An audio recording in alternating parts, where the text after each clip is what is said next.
Hiram Maxim was a late 19th century rival to brilliant engineers like Thomas Edison and the Wright brothers.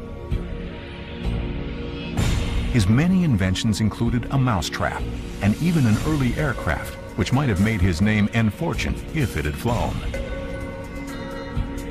In 1883, he patented a new, fully automatic machine gun, an invention inspired by direct personal experience. Maxim's eureka moment came while at rifle practice with friends in Savannah, Georgia. The thumping recoil was giving him painful kicks in the shoulder, and he was getting tired of doing all the reloading himself. It suddenly occurred to Maxim to use one problem to solve the other. Could the force of the recoil be used to reload the weapon automatically?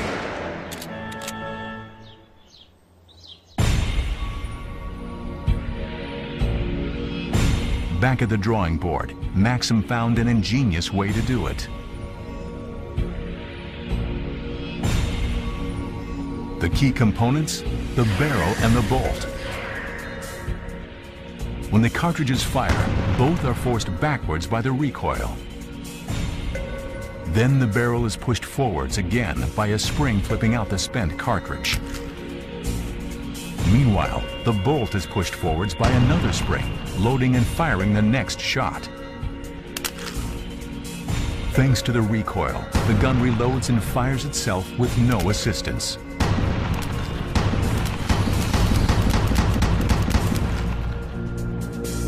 Now, Maxim was in the machine gun business. A friend told him, "If you want to make a pile of money, invent something which will enable the Europeans to cut their throats with greater facility." So Maxim moved to London and unleashed a sales offensive that matched brilliant engineering with flamboyant public relations. A series of high-profile publicity stunts spread news of the machine gun around the world. Power brokers from all nations were invited to fire the weapon for themselves.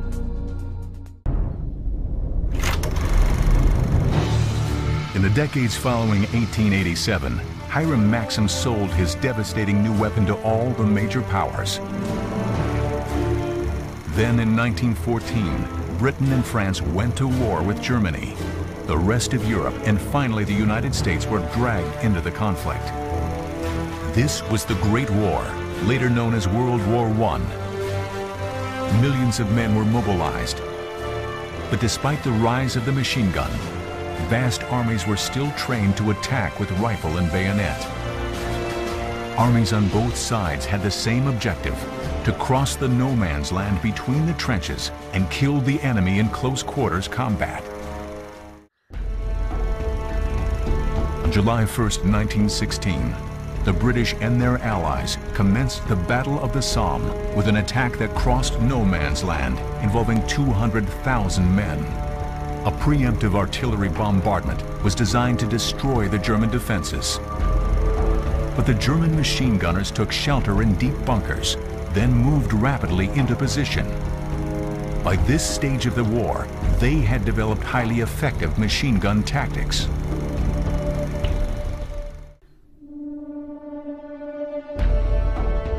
In World War I, the Germans could protect a section of trench with just 2 machine guns on the flanks. Each gunner kept a predetermined arc as close as he dared to his own lines. When the enemy attacked, the gunners did not open fire straight away. They waited until the attackers entered the killing zone. The interlocking arcs of fire created an impenetrable wall of lead. The British infantry were utterly decimated by machine gun fire from the flanks. The first day of the Battle of the Somme was the greatest loss of life in British military history. All down the line, the attackers were met by a maelstrom of interlocking fire from pairs of German machine guns.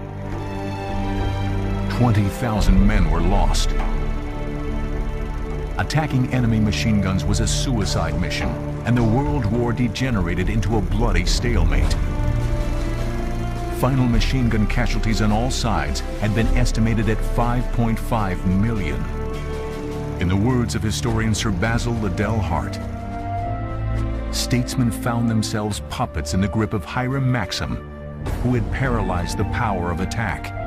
All efforts to break the defensive grip of the machine gun were in vain.